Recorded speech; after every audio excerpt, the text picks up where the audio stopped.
Hey guys, thanks for being on MSP Mindset today. I am Damien Stevens, your host, and today I have the privilege of speaking with Zeke Lopez.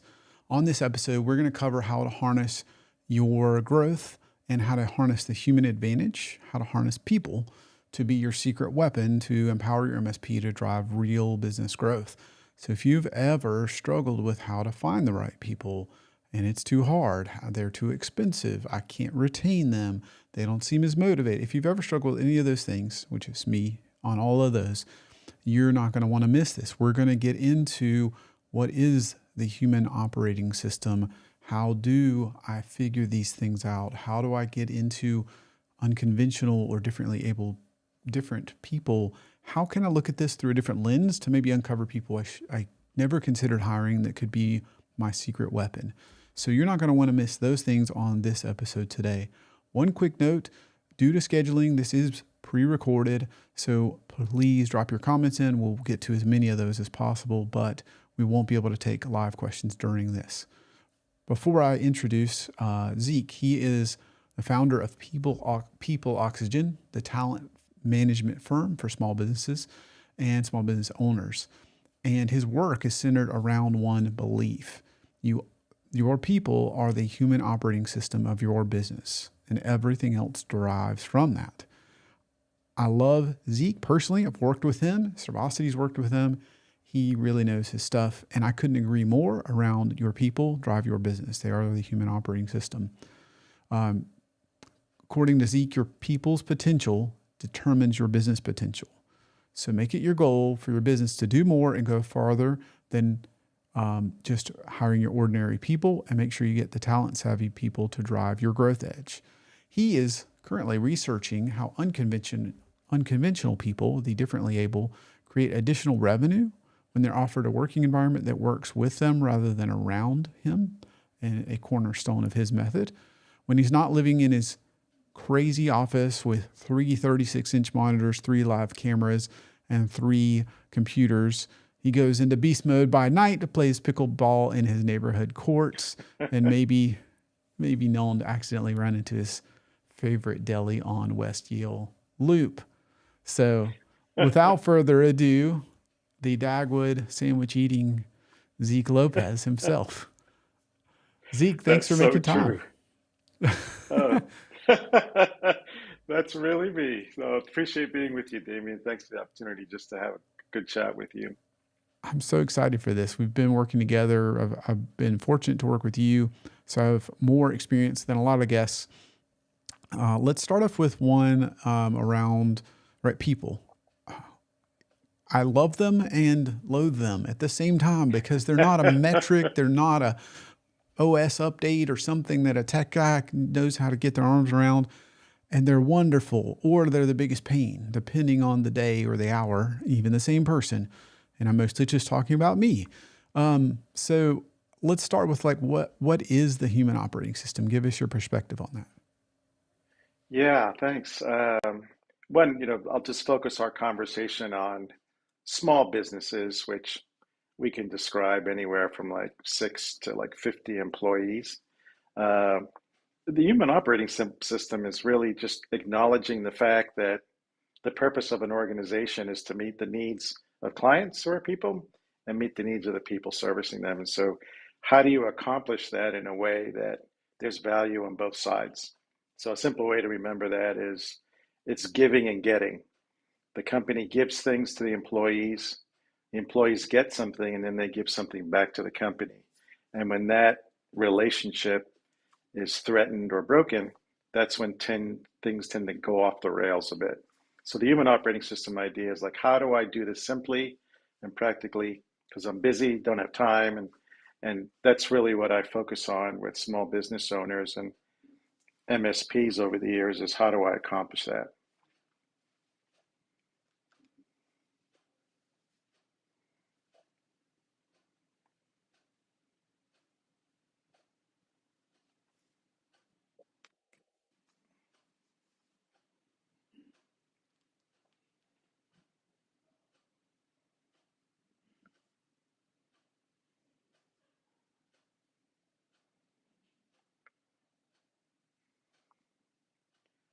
Damien, I can't hear you. E. Thank you for that. I ended up muting myself. That's bound to happen. Uh, Too many controls, too much technology. So we're all used to tech. We're all used to operating systems, most of us. But I'm assuming we can't just reboot the people on Tuesday after installing a patch. So Uh, tell me about the if it was so parallels and the, simple. yeah, Yeah, tell me yeah. about So, the human operating yeah, system and the parallels. yeah. Here's a real simple way to think about it. If you look at your phone, and the phone has an operating system, iOS or Android, and the apps that go on the phone is the uniqueness of the people, and so Right. those two have this give and get relationship, and so the big question is how do I make those connections and how do I make that work effectively and efficiently? So yeah, and in particular for MSPs, you have a real unique factor in your industry that's not prevalent in other industries, and that is you have a very large population of unconventional people, which basically means they're very unique in how they process and how they interact with people. And so a lot of times people might put a label like, oh, this person's a geek or this person's difficult.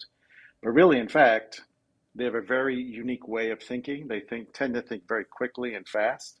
They don't tolerate slow thinkers very well, and they tend to think many steps down the road. So people that don't understand, they get very frustrated with. So my guess is, at least some of the research I've done over the years, is there are certain industries, tech is one, field engineering is another one, where the population of unconventional people is roughly one out of every two employees hired would fall into that group of people. Right. So we were talking backstage before we get into the unconventional part around the priority is to create a safe place to Yeah, work. yeah. Tell me more about that because I'm assuming you don't just mean safe in terms of free from physical harm. Well, that's a start, right? Yeah, you uh, got to start no, somewhere. yeah, it's where I learned this concept was from an analyst in Holland, of all places, and basically he studied how do you effectively grow a country or you grow an economy, and one of the factors was you have to start with law and order. So simply said, if when you choose to buy a home and start a business, you pick out a safe neighborhood. If you have children, you want there to be good schools. And that creates a sense of safety. And then within that, you can flourish, right? You can work, you can raise a family, you can interact with people socially.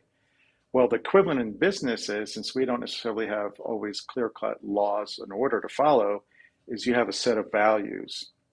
And within that set of values, you can operate the company. And when people fall outside or don't work well with those values, then they don't get to work there. And so you need to create that sense of safety. So without it, things become very unpredictable. Like, how do I get ahead? Is the company going to honor me if I do this? And so that set of rules needs to be known and shared. And it's simple rules is all you really need, but that's when it goes back to safety. Now, Google called it psychological safety.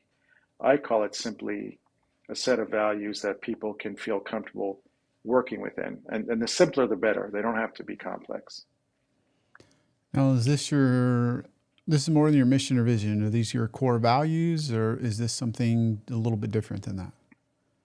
Yeah, I mean, again, this is my experience, right? So most people tend to put values like integrity, values like customers are number one, honesty, and those are really more big concepts than they are true values, right? So, a true value for a company might be that they just value uniqueness within the company, meaning everyone doesn't fit into a mold. There's just different types of people, so they're very democratic about tolerating or working with many different types of people. That would be a unique value for the company. Anytime you list your values and you can put another company's name on it and it would be the same for them, which most often happens, then it's not going to be really helpful for your people or your clients to understand what's all that important. Like here I'm in St. Louis, and we developed three values, and one we called um, sanctuary. So this particular organization, they value their clients knowing they can come here and get input and advice without being judged. So this is a safe place to come to, and then it's also a safe place where we can push people to their edges and say, what really do you want, right? So that's sanctuary. That would be a value that people could organize around. Another value was co-creation, that it's really never the client's answer or the organization answer. It's that we co-create together, right? So that's unique. So, Mm-hmm. for example, if someone's telling a client there's only one way to do things and that's it, they're violating that value. Likewise, same thing in working with people. This is a co-creation. It also means responsibility. You're responsible to give me your ideas. I'm not going to wait and hope you give them. It's a general leading with that, right? And the other one was to be resolute. And that was a real powerful value. Resolute means push comes to shove. If we don't stand up to our own standards, we're going to pay the consequences. So this particular company I'm here in St. Louis with, they didn't do something in a timely fashion and it cost the client $25,000. So the company wrote them a check Wow. because they would not sacrifice their standard. It was well known to all the employees here, and it was something that just happened, and the company felt like, hey, we should suffer the consequences. So they're resolute. So resolute, co-creation, those combination of values clearly signal to everyone here, hey, this is how we do things. So it's not your typical, integrity, honesty kind of ideas, but they were really unique to the organization. Right. The thing I always recall is etched into the headquarters, into the granite, was integrity at Enron. So, Well, we know how that worked out. clearly that's not enough. You got to live the values. You got to do something differently. You, by the way, I don't know what you can talk about, but you've come up with a kind of a unique set of assessments and tools you use to analyze people. I don't know how many you've done. It's been more than a few of those. So you have a Yeah, lot of yeah. kind of mad. I always view Zeke as the mad scientist behind the scenes with all the data analysis. So you've seen a lot of those. Is this more important to somebody being engaged and giving their best and staying at a company than even compensation by itself? Hmm. That's an interesting question. So as far as the tools go, right? That's like, how do I understand people? You can use gut intuition, you can use personal experience, or you can use a set of tools that are hopefully objective enough to be useful, right? So my career has mostly been growing businesses, and I bumped into the people part because my last big project, I was opening 12 locations, hiring 12 GMs, and I just failed miserably because I was really projecting my own stuff on the people I was hiring. And so I kind of got into using tools through the back door rather than the front door. And so the usefulness of tools is just that you just create a baseline for people. Remember, in the talent business, it's not the truth business. I'll never fully understand someone in their fullness, right? I don't know their experience, their upbringing. So really, we're not pursuing truth. Oh, this is true about this person. What we're pursuing is direction and progress. So Hmm. that's an important thing to always remember. Like, there really isn't a black box that you can put some data into and outputs this perfect answer. That's the problem with the industry. That's also the benefit of the industry, right? So, but assessment wise, I think probably in the last 17 years, I know for one client they use about 50,000 a month. A really well known coach in the United States uses them, and so yeah, so going back to the question, I use some tools. Yep, it just helps me get to objective answers. The goal is always the same. It's never a truth-telling machine. It's a progress and directional machine, and it has extreme value in that. The other side of the equation is really the business owner. If you're going to pursue a strategy, or just a personal belief. Hey, I want to have the best people possible. That's pretty much a life commitment.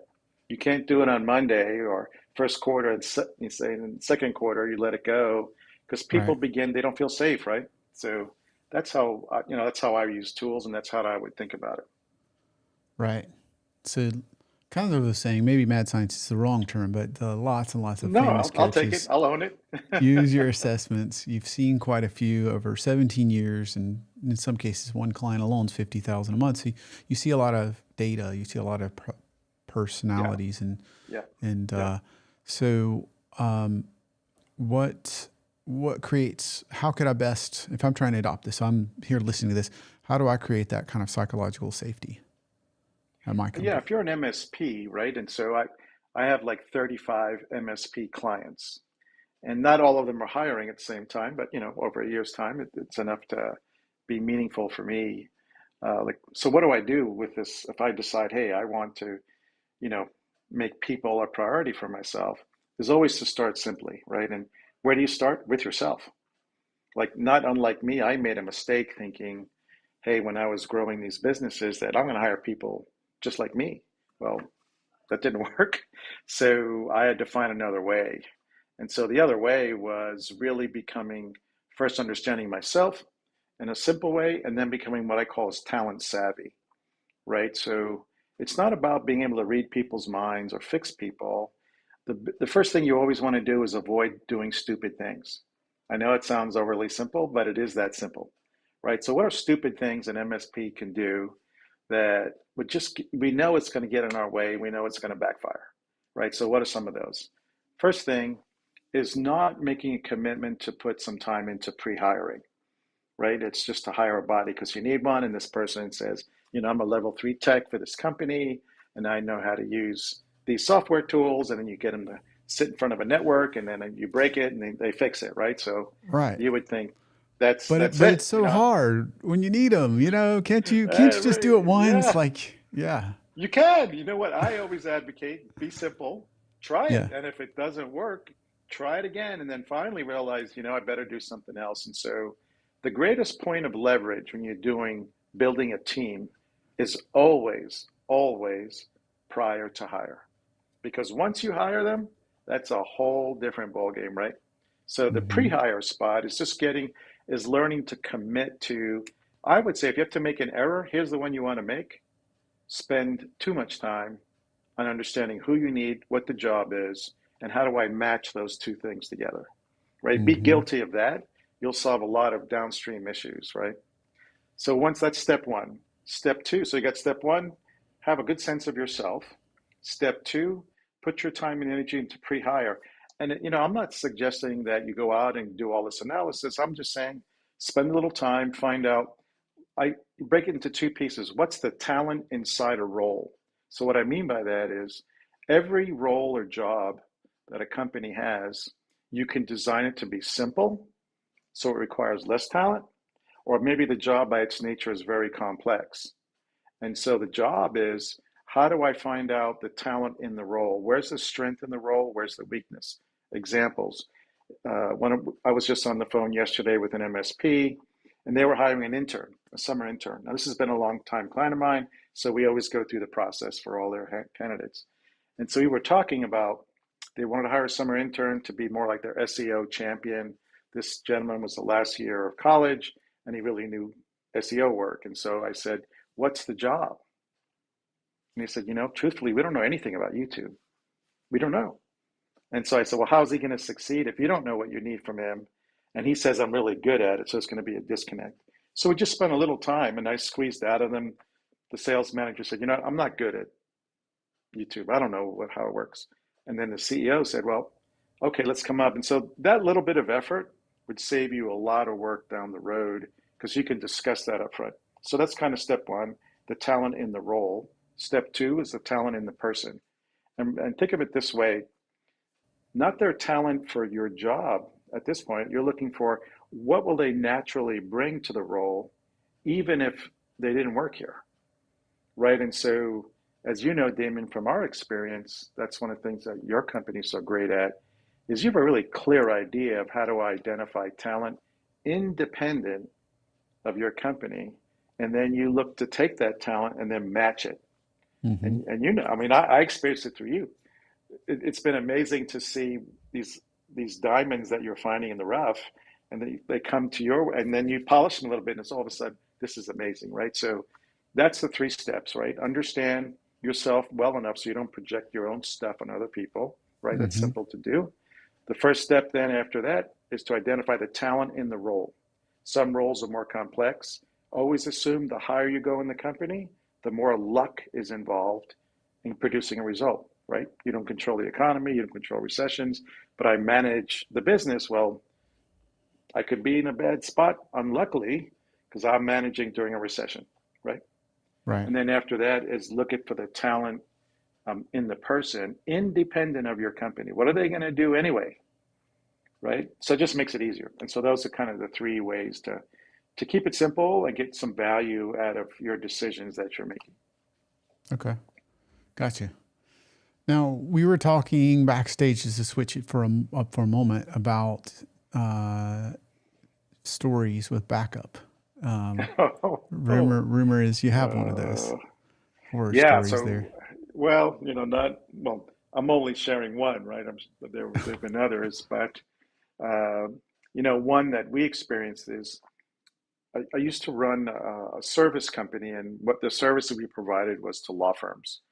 And I don't know if you're aware, but law firms save all documents, all exhibits they use in court cases, and they send them off site to be stored in a warehouse. And what we did is we barcoded them, scanned them, and put them in a cage so it's safe and secure. No one could take it without, you know, scanning a retina and going in and getting it. Well, anyway, late one night, I get a phone call from our head of IT operations saying they were installing an upgrade and the system failed. And I don't know what happened, but we lost all our data.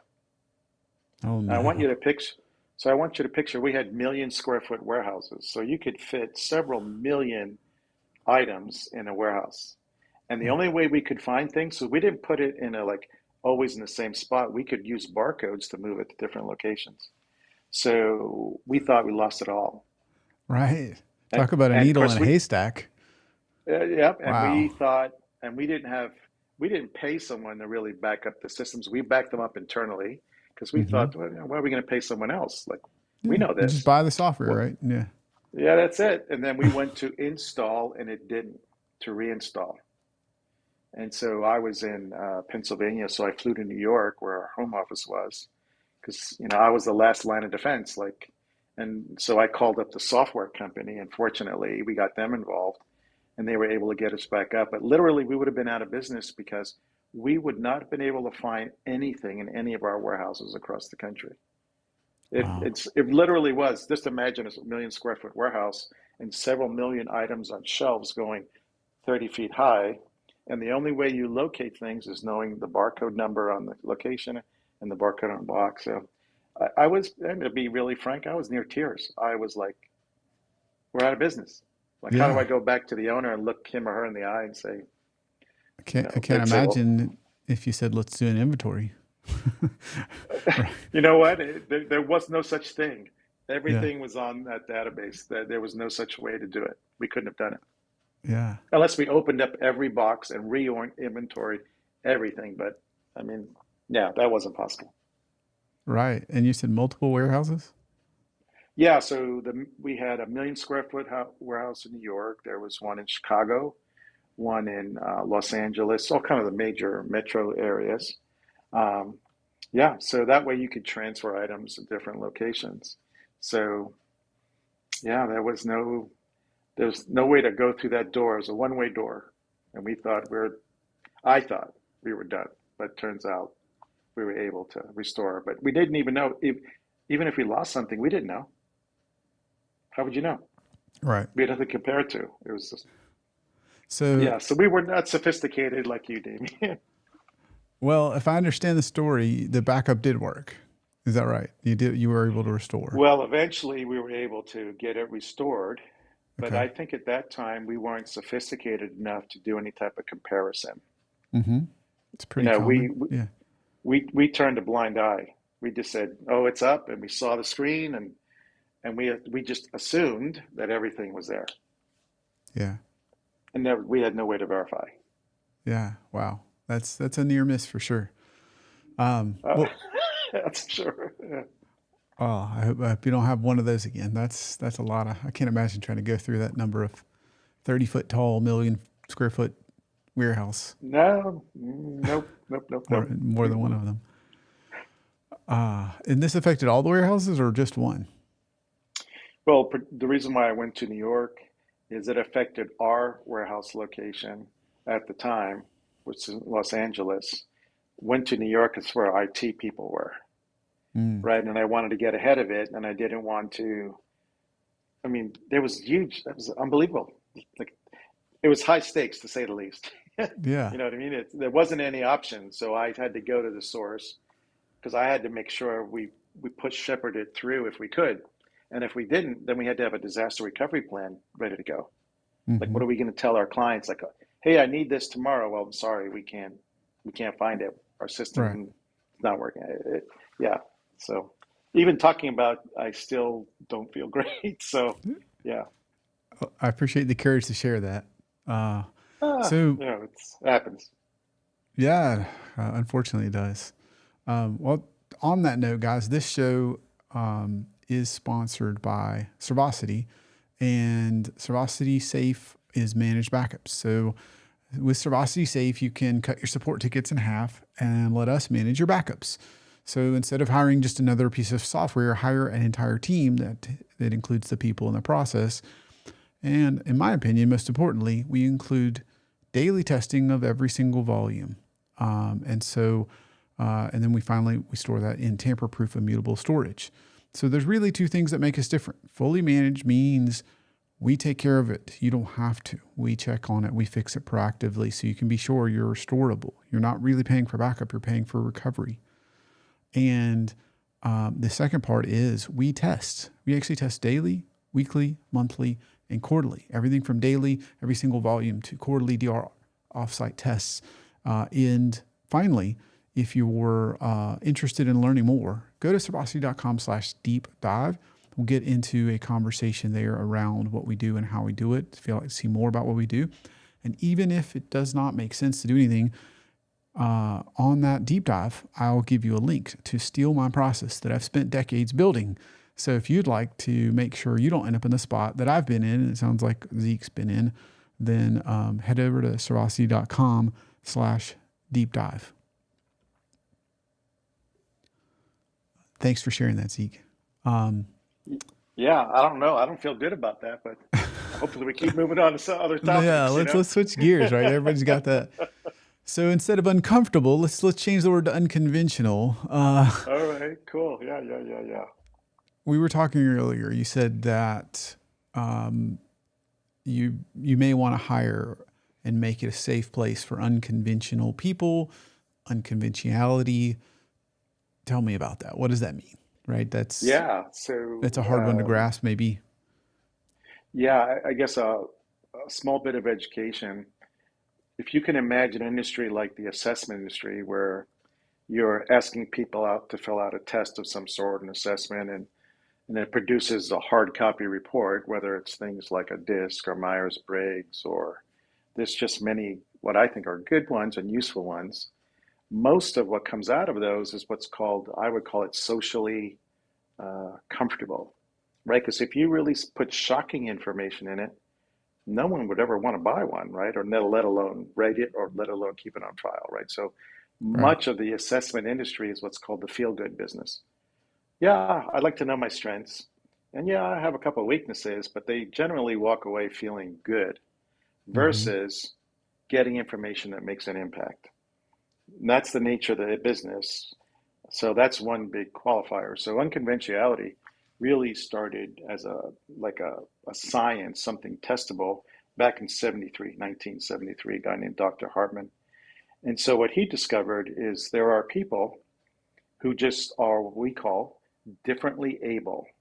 Now, differently able people can be people that are um, have a variety of different ways to process information. So the old way of thinking about it was to say, "Oh, you have ADHD," and so you got a label. Well, what things are moving towards is you're just differently able So the goal is not to put a label on someone, but to find out where they're really able, what they really Mm-hmm. excel in, right?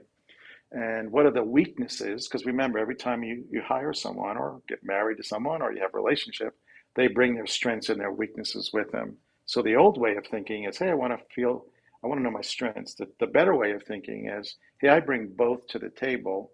How does that make me differently able than someone else? That's the real $1 million question. So unconventionality, you'll see a lot of in the tech fields, number one, because a lot of folks in the tech fields, they are what we call deep thinkers. And so they can construct ideas in their mind. They connect dots like a constellation of stars. So, for example, if I say, give me a quick and dirty answer on this, they may give me a long answer with all the consequences of Mm-hmm. those decisions. Because in their mind, they can see all the connections from point A to point B, backwards, forwards, and downwards. So some Mm-hmm. managers get super frustrated with that because they can't say, do this, do that. They get a long explanation. And so unconventionality means you process and think and create differently than about 80% of the population. So what that means is you may not grow up with someone like that in your life, but you encounter them in the workplace. So what experience do you have in understanding how that works? Right. Like last night, I had dinner with a guy who's a specialist in radio frequencies for health, right? And so, doctorates, very bright guy, totally unconventional. Like you asked him his career, he worked in a paper mill, or I'm sorry, a flour mill. He's worked throwing pottery, and now he's actually healing people using technology. Totally outside the box, but a very unconventional person. And so Wow. most people say he's too quirky. But Right. what you'll find out is that 20% of unconventionality, they change the world. So if you look at it, Mm-hmm. think of it as like a graph in your head, and everybody's in the center. It's the people at the extremes that change the world, and they educate people and pull them in one direction or out on another way. So unconventionality is that. It's very prevalent in the tech fields. And so how you leverage that is this. You might find an unconventional person who's brilliant, doesn't enjoy talking to people very much, put them in a Mm-hmm. room, close the door, and you just ask them really tough problems no one else can solve. And they might say, well, don't you see it, Zeke? It's simple. And so you Mm-hmm. feel stupid, right? And they give you the answer, which Mm-hmm. no one else could figure out. That's an example of unconventionality. So in most companies, you would expect, oh, he lacks social skills, Right. or she's grumpy, or whatever the terms we want to use. But in fact, you can make a lot of money and progress if you understand they're differently able. So key, so important. And so that can become a human edge in growing your business. Another example would be turning around a department in your business. And you could get someone who's unconventional and they just come up with answers on the fly, super impatient, drive things forward, and then have someone else bring the team along with them. So because we know people are differently able, we're able to like mix and match and understand and value both. And that creates a very dynamic organization. So that's unconventional. Maybe in some cases neurodiverse, that type of person. Uh, how do I understand and leverage that? That's cool. That's interesting to think about. But as a business owner, listening to this, what do I do with that? How do I understand Well, that? first, How do I approach that? well, it always starts with awareness. If you don't know what you don't know, then obviously you can't, right? But Yep. one is like we just talked about it. So just realize if you're a tech MSP and you have, 20 people, the probabilities that you have someone who's unconventional in your organization is probably about 2 to 4 people. Mm. Now, you may just in your own mind say they're quirky, right? Mm-hmm. And or you may be quirky yourself. So, so in that sense, just expect it and then ask yourself, where can a differently able person, because we understand that, where can we apply that to get a really big return on our effort? Right. Right. So, classic examples would be one of my MSP clients is a business owner. You would never expect him to own the business. Very reserved, super quiet. But what he's done, he's made differently able one of his company values. So it's really common when they're approaching a problem, he brings multiple people in the room, knowing what each person can add, and they're invited in and totally be open. And he Nice. knows he's very conservative, but the sales manager's not. And so they combine those viewpoints. So it creates a whole, I think, a much more rich way to approach problems and problem solving. And remember, unconventionality doesn't have a hierarchy. You could have a new person that's come in that's just really unique in some ways, and you could bring him to the table at a manager meeting and say, hey, give us your perspective, right? Just because they have an ability, others don't. So that's where it comes to a commitment. You just have to look beyond the normal structures, like, hey, I'm a manager or not. Why would you be in a manager meeting and say, who can best add value to this problem or situation? And how do we create an environment where that's normal? And then we act on the information, not on the title of the person, not on years of experience. We act on what they're really able to do. Gotcha. So that gives me some idea of how to understand it. I want to drill down and get a little more practical. Any advice for those that are watching and listening in terms of how do I, if I want to, if I think that's even the good thing, if I'm one of the quirky ones, what do I do about that? How do I attract those people or screen for those people, or just, what kind of practical steps could I take? Well, I mean, the obvious answer, I can only share the ways I do it, right? So, Yeah. right. So the way we do it is we use a set of assessment tools, and we collect the data. Hopefully it's objective, right? We ask people to take a set of surveys, takes about 20 minutes, and then we gather the data from there, and we'll tell you, are they unconventional? Are they not? How are they unconventional? And we'll lay out all those differently able features up front. And then the second thing is you're going to have to provide, or with some assistance, where's the talent in the role? Tell us about the role, right? So usually if you have those two pieces, then you're equipped to use your own experience to stitch them together and match them together. So that's the kind of the simplest way, I think, to do it. And then always remember, there's no truth seeking that we're looking for. We'll never know a person fully, but we want to know enough to make progress and pursue a specific direction. So that's what I would always keep in mind. Once you have this data, it's not like you know the person 100%, but you know enough to get a direction agreement and also to make progress. Does that help, or is that too conceptual? No, I think so your assessments, like, let's talk about that. That's one way you can find out if they're unconventional. Do DISC or Colby or Myers-Briggs or any of the other ones, Strengths Finders, et cetera? I mean, do I find that in that? Do I need to go to a different tool if I'm No. looking to understand that? I've been working with the University of Central Florida in Orlando for about 17 years. And so there we use senior students, and we run them through the assessments, and then we match them to the right sales job. Is commission only? Is it field service? Is it more managing customer success roles? And so, and I work with a variety of tools, that other assessments are brought to the table, but I've yet to find one, number one, that identifies unconventionality. So that's important to know. That's still not a popular presence in the market.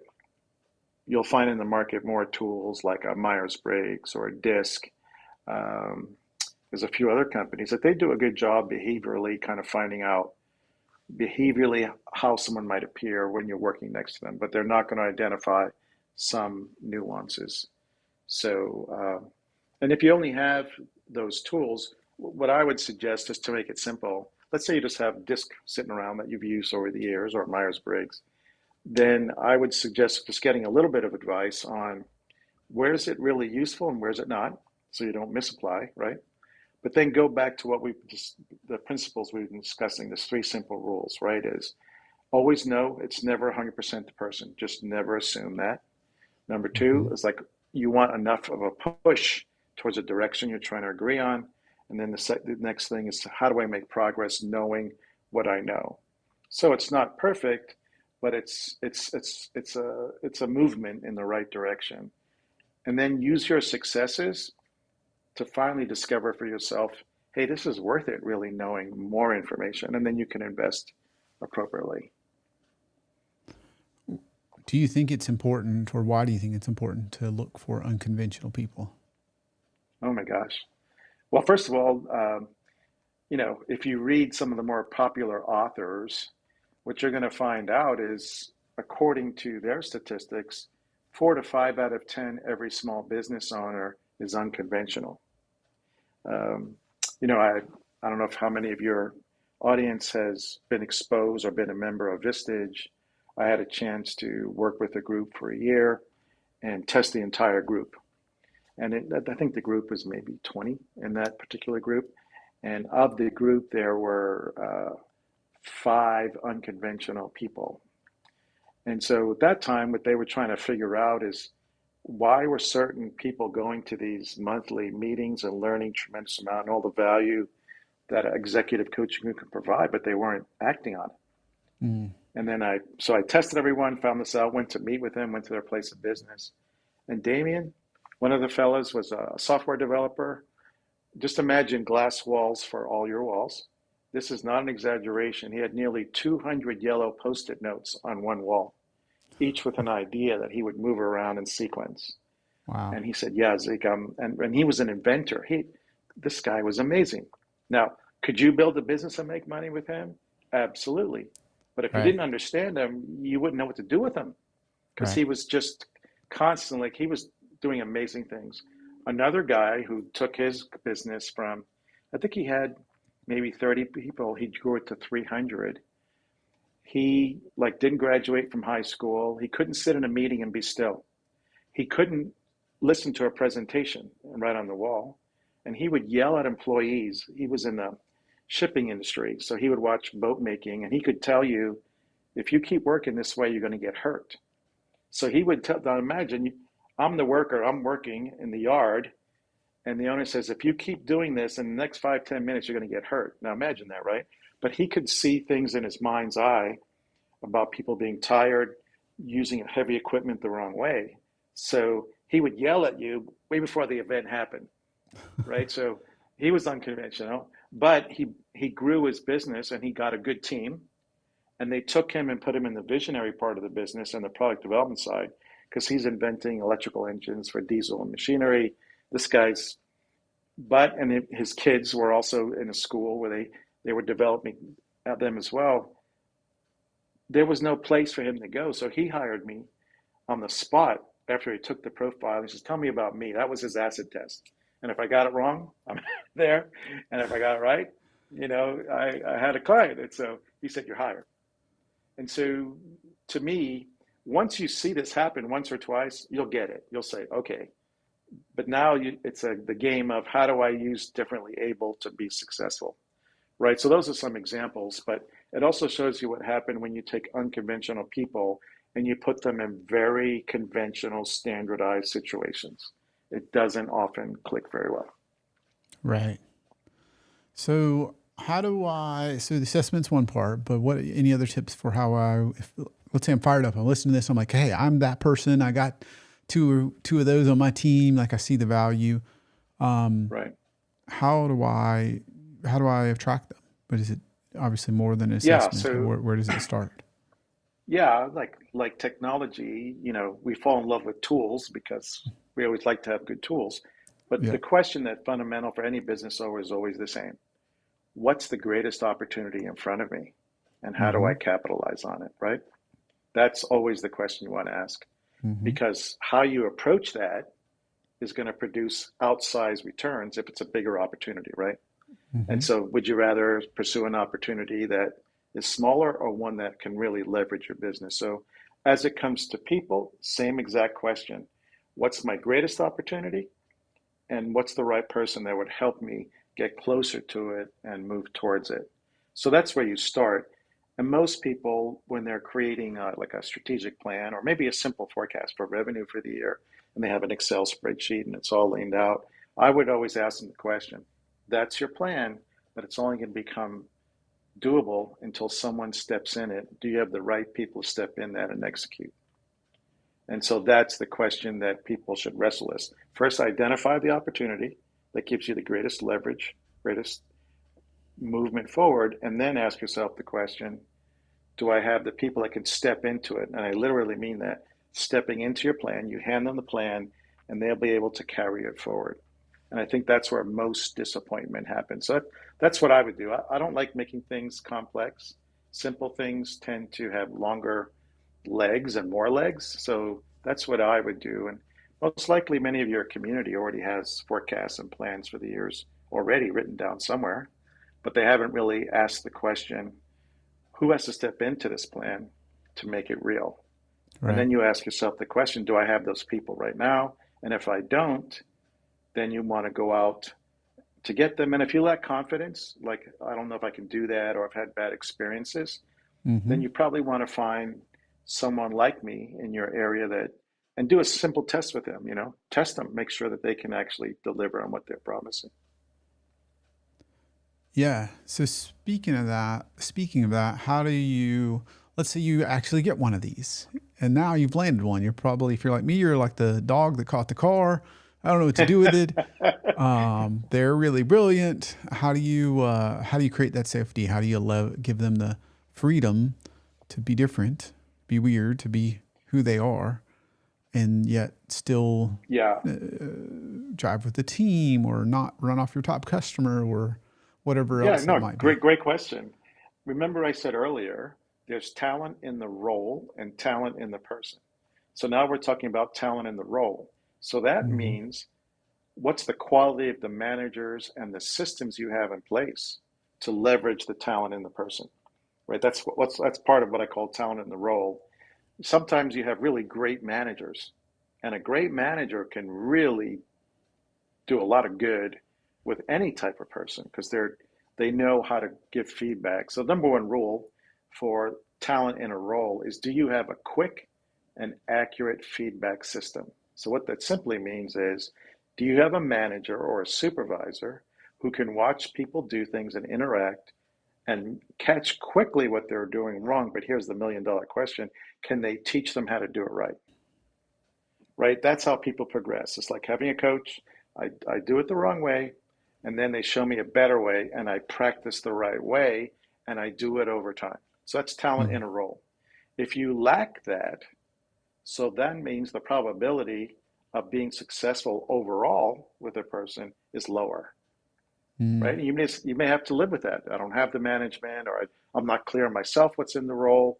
And so the expectation is, I'm just going to do the best that I can because I don't have, all the resources I need. Mm-hmm. But it doesn't mean you give up on the direction. It just means you set realistic expectations and you try to improve one thing at that point in time. I would always strive for this. When a company's moving to the point of scaling, which means I have my product, people are buying it, but I want to grow from me selling it or one person to multiple in a team, right? Or change a multiple channel approach.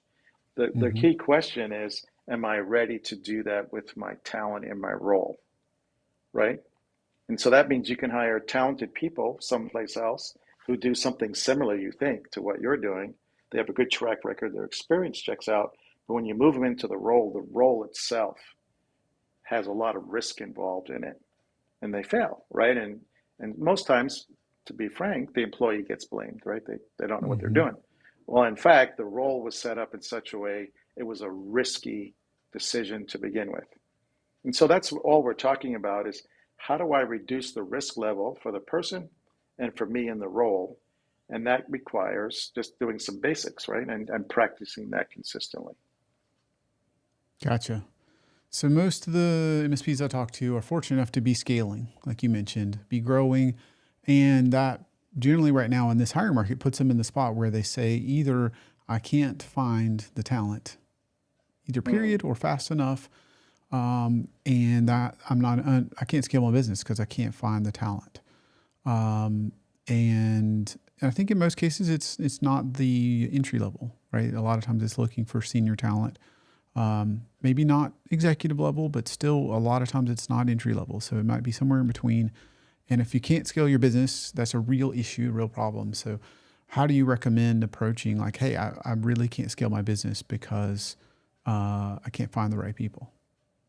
Yeah, so I have a controversial view of that comment. Talent wars, can't find the right people, really not the problem, right? Really? The, absolutely. The real problem is the company lacks a process for taking an average person and making them successful, Wow. right? That's the problem. So what does So, that mean? well, it means this: we're looking for someone to rescue us that's super Mm, talented. Like we want to hire the next Michael Jordan, right? And so we think, oh, Michael Jordan, and I can't find a Michael Jordan. Well, if you go back in Michael Jordan's history, he wasn't always successful, right? right. And so, Right. but he had lots of talent and he had to have the right team put around them. And then all of a sudden, the Bulls started winning championships, right? So if you use that as an example, the talent wars can mean, well, I bid against someone and they want a raise right away. No, really what it is you lack a process for taking the average person, or maybe a little bit better than average, and have them be successful. Now, why don't you have that? The reason is you're not committed to creating a process that you can do that. That's the only reason. It's not brain science. It's not really difficult. It's the commitment that's difficult. It's sticking with it and getting better over time that's difficult. And that's why most people do it. And that's why if you do it, that creates the edge that we talked about in the very first part of our discussion. It's the commitment to practice, it's the commitment to understanding long-term value, and then that's what makes it really hard to compete with. Right? Everybody wants the quick earnings hit, they want to get more, and I get it. Hey, we all want that. But if Right. you have a long-term view, as it is with people, right, you begin to find out it's the consistency of the relationship, the safe space, the consistency of management, the consistency of follow-up, the consistency of feedback. And if you have an average relationship, right, like everything seems to be okay, people do get better. But that's why they say talent wars, is because if you had a process that made that work, who do you compete with? Right. You don't. So Nobody. yeah, Yeah. So I got, from what you're saying, everybody realizes they scale. They have to build operational process. They got to build sales process. They might put in scaling up or EOS, or they bring in rigor. They build process. But hiring is something most people do fairly seldomly, a lot less often than close a service ticket, for example. So you'll do it a lot, but not as often. So what you're saying is you got to put in the time. You got to build the people process, not just the operations process. it's a commitment. That's what I'm saying. It's like you're committed to it.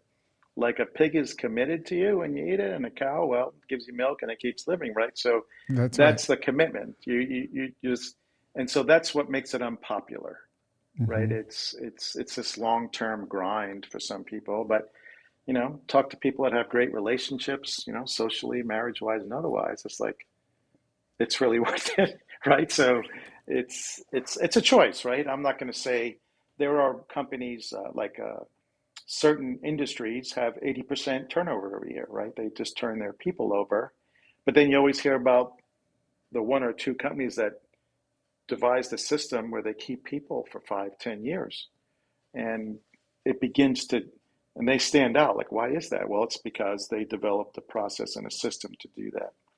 And I think, to be fair, most small business owners believe they don't have time. To be fair, Sure. right?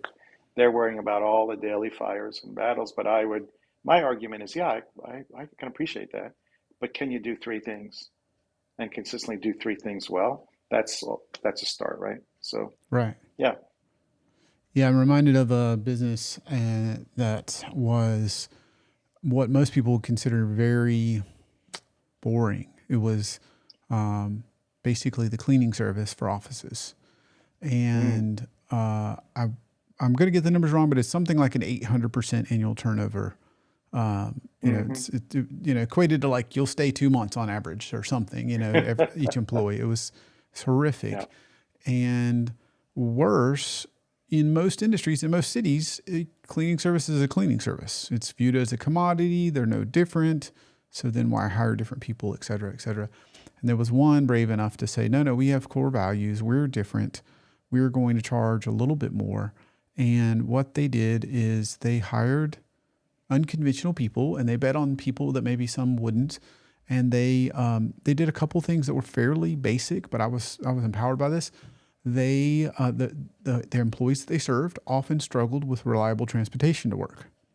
So they said, we're going to get a van and we're going to have somebody pick you up and take, so that's just included. Transportation you don't have to worry about. And they also invested in, not just a seminar here. They basically had ongoing education for them. So the pitch to the whole, talent pool was, out of all the people, all of these jobs, they're all the same except for we're going to give you the transportation so you can do your job, and we're going to invest in you. And it wasn't just about their business. It was a general continuing education. And their pitch was, you'll probably only stay 2 or 3 years because we're going to develop you and you'll graduate. You won't want to do this role anymore. But so their turnover rate got to be like 30 or 40% versus 800% as an industry average. So it's always amazing to me what just a couple fairly simple small changes to the model can do. And then the difference also is they once they won a contract, they never lost it because the people brought more pride to their job, and they did a better job. They had cleaner offices. There was never some trash left on the floor. And whenever they passed one of the folks that was doing the office cleaning, they were happy. They smiled. They waved. And so, for 20% more or whatever, something that they charged, they were just unwilling to give up. They would never lose a contract because, my whole team loves them. Whenever we see them, it's like, this lady or that guy or whatever, they're so jovial and so friendly instead of just, whatever. So if it can be done with, an industry with that kind of turnover, we certainly could do a better job in the technology and the MSP industry. I think you said it. Nothing I could add to that is, but there wasn't a talent war, was there? There was Right. a process that, remember, give and get. So the give was work for us for 2 years. We're going to educate you, and you're going to leave and get an even better job with a better career path. What did they get in return? Is reduced turnover, better commitment, better value. And so, but it's scary for a small business person who's never done that before, right? Like, what do you mean, Right. Zeke? Right? So that's why you only hear about handfuls of companies doing it. But so if you want to think outside the box and experiment with that, but no, that's a great example of they didn't have a talent war; they had a talent process. So yeah, Yeah, yeah, that's a it good was a example very of that. unfair advantage they had. They had no talent problem, and their employee turnover more than paid for they paid people a little bit better. They gave them some perks, but the reduced Hmm. turnover more than paid for that, and then their increased retention of clients more than paid for it. So they were also unfairly, quote unquote, unfairly more profitable than everybody in the industry. Yeah, Yeah, I love it. As I've gotten to work with you, Zeke, as you know, we put an unusual amount of rigor into our recruiting process because my version of it is the people make the company, not the other way around. And so if that's the case, then and you're in the fortunate position to be able to make the hiring decisions, then make sure you make everyone the best you can. It won't be perfect. If you're like me, yeah, you'll make that's right. mistakes. People are hard to predict, but it's one of the biggest blessings I get is when I get to bet on people and when those diamond in the rough just do amazing things. And you're just like, nobody could have dreamed this would happen. They're taking us to the moon all of a sudden. We had no idea this was even possible. Yeah, I call those light bulb moments when, as a business owner, I've had a luxury to be one myself. It's when you can bring someone on the team and they grow with you, and then all of a sudden they surprise you. It's like, wow, this is why I do this, right? I mean, the money's Hmm. always a part, right? I get it, but it's those moments where, as a small business owners, you get to be belly to belly with all your people, pretty much, and you see them raise their families, you see them, have children and get married, and that exchange of giving and getting makes a difference in the community, makes a difference in your life. So, and it gives you the reason why, like, hey, this is why I started my own business, so I could enjoy Hmm. this too. So, yeah, no, good for you, and but I do think that's the experience that I want all small business owners to share in. It's like the joy of having those moments when you're just like beaming about your people and you go to your coach and start bragging about, man, I have awesome people. Look what we did last month. And so, yeah, I hope people get to experience that more and more. Well, I personally could probably spend all day talking to you, geeking out about people, culture, uh, but I know you have other things to do.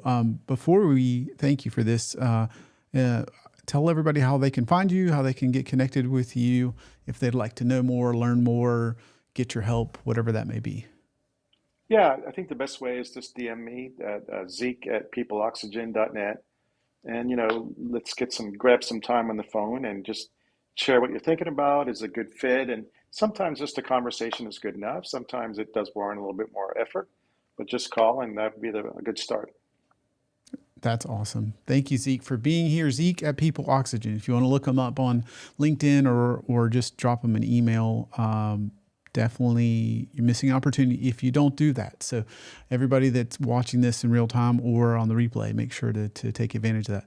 Zeke, this has been amazing. As always, thank you for bringing your Nah, techno thank you. wizardry Thank you. around people. Thank you. All righty. Awesome. Thanks, man. Talk to you soon. Bye-bye. Thanks.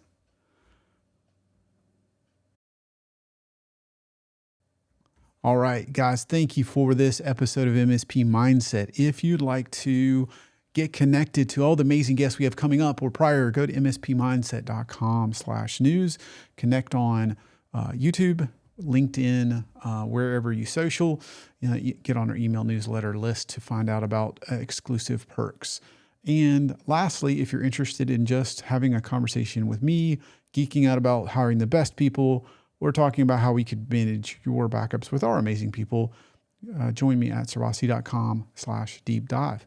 So again, mspmindset.com. You can find us /news. You can find us anywhere on the socials, email, and wherever you may hang out. That's this episode of MSP Mindset. I look forward to seeing you guys here in 2 weeks.